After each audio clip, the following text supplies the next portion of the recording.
mudanças sociais e não a manutenção do status quo da elite, que é o papel da direita. Antes da gente começar, só queria dar um adendo sobre os últimos debates que eu fiz com o Miorin e com o engenheiro Léo, que, especialmente com o Miorin, eu acho que a gente não alinhou muito bem a proposta. O cara queria um debate mais teórico, eu queria um debate mais prático. E, pra ser sincero, eu não fui muito seletivo em escolher os debates. Eu falei, vamos fazer. Mas agora eu tô com uma postura um pouco diferente. Eu acho que faz mais sentido a gente debater prática, que é o caso do Rubão aqui, que debate muita prática. Acho que a gente vai desenvolver bem melhor com o Miorin. Que a gente ficou só na teoria e tal. Eu, particularmente, não gostei muito da minha postura. Pra ser sincero, eu não consegui levar ele muito a sério. Especialmente porque o anarcocapitalismo é uma ideologia totalmente fora da realidade. Então, eu não vou mais me envolver nesses debates muito teóricos e vou ficar aqui na prática. E lembrando que no fim do dia o Estado tem um papel primordial no desenvolvimento econômico, e eu entrei naquele debate daquela forma e saí dessa forma, porque o Miorin não conseguiu provar nada nesse sentido. Outra coisa que eu queria falar é o objetivo desse debate, então, que é, eu e o Rubão, nós somos nacionalistas, só que com perspectivas diferentes, né? E eu queria dar uma refinada, em algum sentido, ele pode refinar os meus argumentos e eu posso refinar os dele, especialmente no quesito geopolítica, porque acho que em política interna a gente vai concordar em quase tudo. Talvez algumas pautas de inclusão e de progressismo, talvez não, mas em política externa eu vejo que a gente tem bastante divergências. E eu queria começar com um papelzinho aqui que eu trouxe, mas antes vou dar um salve pro Luigi. Luigi, reage a esse corte aqui. Pra gente começar... Não, mas o Loponte dá um marqueteiro, né? Marqueteiro. E eu acho que você quis conquistar o Rubão, assim, sabe? Vamos lá. Você quis conquistar o Rubão. Tá muito Pablo Marçal, né?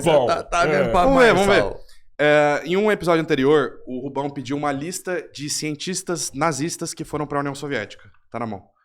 A gente teve aqui a Operação Osovoakin, onde levaram mais de 2.500 ex-especialistas alemães para trabalhar na União Soviética. Eu só vou destacar dois casos aqui, especialmente o Hugo Schmeisser, que foi um engenheiro de armas alemão, né, do Partido Nazista, que inclusive projetou a STG-44, que influenciou a AK-47 russa, né? Ele trabalhou na União Soviética de 45 a 52. E também o Ferdinand Bradner, que era um designer aeroespacial, coronel da SS, que trabalhou por 5 anos na União Soviética e inclusive ajudou a projetar o Tupolev Tu-95, que é um bombardeiro soviético. Por que eu trouxe isso aqui? A geopolítica não tem bonzinho, não tem vilão, tem países buscando objetivos. E a União Soviética, assim como qualquer outra nação do mundo, buscava seus objetivos. Então, ela empregou vários alemães, vários nazistas, porque era para desenvolvimento econômico, desenvolvimento tecnológico naquela região. E eu acho que é importante a gente ter a dimensão disso para a gente debater geopolítica, porque, assim, tanto o Oriente quanto o Ocidente são extremamente problemáticos. Acho que você concorda com isso. Bem, depende do objetivo. Eu não entendo o objetivo disso aqui. Tá? Isso aqui dentro do contexto de mídia, isso aqui é uma manipulação. O que está sendo manipulado? Não, manipulado é o seguinte, porque eu não vim aqui debater cientistas nazistas ou nada de geopolítica. Eu vim aqui falar de nacionalismo. Okay, então é o seguinte, esse debate aqui não foi com você. Sim. Esse debate aqui não foi com você. Tá bom, mas olha só. Só para esclarecer os fatos. Não, ótimo. Eu sei que existem. Não existe nenhum diretor de todo o programa nazista. Não existe nenhum ícone. Quando eu quis falar, foi falar isso. Por exemplo, o teto de Peenemünde foi todo para os Estados Unidos, criou um programa especial de abrangência de todo esse processo dos nazistas. Haja vista que eles voltaram para a OTAN, soltaram os generais nazistas e colocaram eles no comando da OTAN. A Wehrmacht nasce todinha do nazismo. Foi o Willy Brandt? É o Willy Brandt? Eu esqueci. O chanceler, ele simplesmente confessou que pagava 30 mil ex-soldados alemães, obviamente nazistas, tá? Durante todo o período da Guerra Fria. Eram funcionários pagos pelo Estado. Mas isso aqui é totalmente fora de contexto. Sim. Eu não vim aqui. Bom, ótimo, mas isso aqui é totalmente fora de contexto. Se você quiser vir um dia falar sobre isso, aí eu também vou fazer a mesma coisa. Eu vou. Sim. Porque é o seguinte, eu faço. Como eu falei, você falou uma coisa aí que é interessante. A geopolítica, isso aí eu falo no meu programa todo dia. A geopolítica não tem bom. O que eu falei ontem para vocês aqui? Qual foi o exemplo? Macro, qual foi o exemplo que é o seguinte? Falei assim, você vem falar que tem um amigo norte-coreano. A geopolítica não importa com o indivíduo. Eu tô um pouco me lixando para o seu amigo, porque eu não sei qual é o viés dele, não sei por onde ele veio, porque a geopolítica trabalha com resultados. Fato. Tá? Um grande fato, por exemplo, qual foi o que eu relatei? A primeira coisa, o Kursk. acho que eram 29 homens lá, presos, e o Putin deixou eles morrer lá dentro. Sim, o submarino. Do lado humano, uma crueldade. Sim. Uma crueldade. Do lado geopolítica, um ato genial. Olha olha a incongruência. Se você for vir para o lado humanista da coisa... Porra, cara, que crime, cara. O cara deixou 29 sujeitos morrer lá dentro. Tinha condições de fazer isso. Só que tem uma coisa, o interesse do Ocidente ao expô-lo daquela forma não era esse. O que o pessoal queria era simplesmente os lançadores de mísseis que estavam lá no Kursk. Eles queriam acesso àquilo lá, eles iam mandar para lá 3 caras para tentar soltar os caras e botar e talvez salvá-los, e ao mesmo tempo e desmoralizar a Rússia naquele momento, porque o Putin se transformava num calo, começou a dar calo, porque ele não foi eleito para aquilo. Ele não foi eleito para... ele foi eleito para continuar o processo do Boris Yeltsin. E ele, com 6 meses, ele me faz uma grande manobra, a maior manobra da Rússia, e chama os chineses. Tanto é que no dia do grande evento lá, que acontece o afundamento do Kursk, o alto comando chinês está todo no cruzador Pedro Grande, que é a nau capitânia da Rússia até hoje. Estavam todos a bordo, porque eles queriam ver o teste do torpedo Skal. E quando eles estavam lá, foi quando... oficialmente, inclusive, aceito pela Rússia, eles teriam simplesmente sofrido um acidente. Explodiu um torpedo lá dentro. Se você botar Kursk e botar fotos, você vai ver que tem a marca da entrada de um torpedo na lateral. Tá? E o formato do torpedo é um Mark 48, tá? Que entrou ali e foi lançado provavelmente por submarino Memphis, que estava na proximidade. E ali aconteceu uma série de fatos geopolíticos que não estão na mídia, porque depois, a 4 mãos, todo mundo escreveu que ia ser. Sim. Foi um acidente, ficou por acidente mesmo, a Rússia levou 40 bilhões de euros de a fundo perdido que nunca pagou, tá? E o Putin conseguiu o objetivo dele. E ali nasceu um incômodo que voltou a gente para isso aí, porque o que acontece? Em 2000, nós estávamos no auge do unilateralismo. Sim.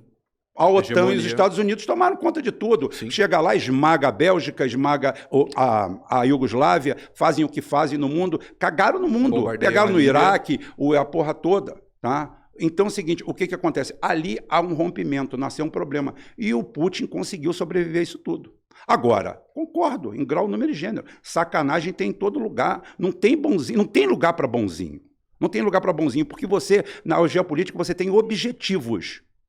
Objetivos. Se você for ver pontualmente, você vê o que você fala daí. A Venezuela tem gente passando fome. Tem. Por quê? Por que tem gente passando fome na Venezuela? Porque os Estados Unidos meteu 970 sanções neles, tá? Sucatearam o país, arregaçaram com o país, travaram tudo, pegaram um cara lá dentro, assim, transformou ele em presidente da República, abriram as contas exteriores para o cara. O Guaidó chegou numa conta em Nova York, tirou 100 milhões de dólares, provavelmente com mais gente junto. Né? Chegaram lá e sumiram com dinheiro. Então é o seguinte, o que acontece? Você tem um processo, você está passando por um processo. Aí você quer o quê? Que esse povo lá dentro não passe necessidade? A questão da Venezuela, de fato, as sanções têm um impacto muito grande, mas o governo Maduro fez uma concentração muito grande em volta do petróleo e não fez a diversificação econômica que seria necessária. Concordo. Se tornou escravo. Sim, o que eu falo para você? Quando vocês falam Venezuela e Brasil, eu falei, você não pode comparar a Venezuela. A Venezuela é um país pobre com uma commodity rica. Sim. Tá? O Brasil é um país rico, multifacetado. O Brasil ainda, vai acabar, ainda tem indústria. Nós ainda temos. Agora, você tem que começar a suspeitar de um país onde a principal organização do país, a Federação das Indústrias do Estado de São Paulo, é dirigida durante séculos por um cara que é dono de galpão. O cara é alugador de galpão. Porra, é indústria. O cara é locador de facilidades. Então é o seguinte, a desindustrialização do Brasil acontece a olhos vistos. No meado da década de 70, o Brasil tinha a participação da indústria no PIB brasileiro, era coisa de 36%. Sim. Hoje está 7% assim. Em decadência. Em decadência. Desde a abertura do Collor. Você vai na sua casa, você vai na sua casa, procura os produtos nacionais da sua casa. A minha geladeira Brastemp é feita na China. A minha geladeira, a minha lavadora Brastemp é feita na Indonésia. E os empregos estão todos lá. Estão todos lá. O maior exemplo de emprego lá.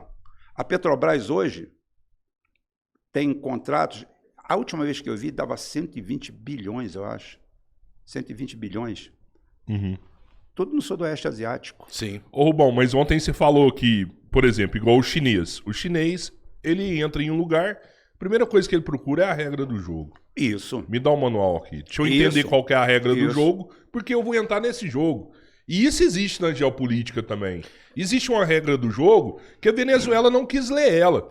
Eu entendo que as sanções prejudicaram a Venezuela, mas está lá a regra do jogo dos Estados Unidos. Aqui, ó, os Estados Unidos entregou um manual. Quer jogar esse jogo? Leia, siga as regras. Se você não seguir, não vai ter sanções. O Brasil não tem sanções hoje, não é assim, não. Peraí. O Chaves sabia no que ele estava se metendo porque a gente tem um exemplo cubano. Então ele sabia que se ele fosse agressivo demais, como ele foi, sofreu sanções. E se o Brasil seguisse o mesmo caminho, se ele seguir, vai sofrer sanções também. Por isso que a melhor abordagem é a gradualista e moderada. É não romper direto. Os países que conseguiram se desenvolver, como é o caso da Coreia do Sul, é conciliar os interesses do Ocidente e do Oriente de forma gradual. Aqui na América Latina, esse rompimento radical, como foi o caso de Cuba, da Nicarágua também e da Venezuela, faz com que a gente se isole do cenário internacional. Então a melhor estratégia geopolítica é o gradualismo, que é o que eu defendo, inclusive. Mas não há gradualismo com os Estados Unidos. Não há. O Chile faz também, inclusive. O Chile não faz. O Chile é uma nação títere, é uma nação pária. O Chile é uma nação pária. Pária. Vive de importação, exportação, comércio de atravessamento. E tem a maior qualidade de vida da América Latina. Tem uma qualidade de vida para agora quem não faz 60 anos de idade. E vai entrar no mesmo processo da Coreia. Você tem que fazer 60 anos de idade, você tem que abrir um abatedouro e falar assim, passa a morrer. Então é o seguinte, você com esse preço, é esse o preço para pagar? Eu estou com 61 anos de idade, eu já teria que ser abatido? Esse é um problema. Era para ter sido abatido? É um problema porque é o seguinte, porque não há concessão para o capital, rapaz, desse jeito. Porque o capital quer cada vez mais. É o que eu falei, a grande problema é entre o establishment e o deep state. O deep state só quer dobrar a aposta. Ele só quer dobrar a aposta, dobrar. Tá? Então é o seguinte, não precisa ser tão burro e obtuso como foi o processo venezuelano. Sim. Agora, não tem concessão, porque é o seguinte, o que acontece? Está aí o projeto, os Estados Unidos, qual é a realidade dos Estados Unidos? Se os Estados Unidos não imprimisse dólares, os Estados Unidos já tinha acabado. Porque, com a dívida de 150 do PIB, crescendo 1 trilhão a cada 100 dias, eu não sou economista. Tá? A cada 100 dias, crescendo a dívida 1 trilhão, o que acontece? O que é essa dívida de 1 trilhão deles? E por que é que eles estão começando a sufocar? Eles tinham um rio que passava na frente da casa deles.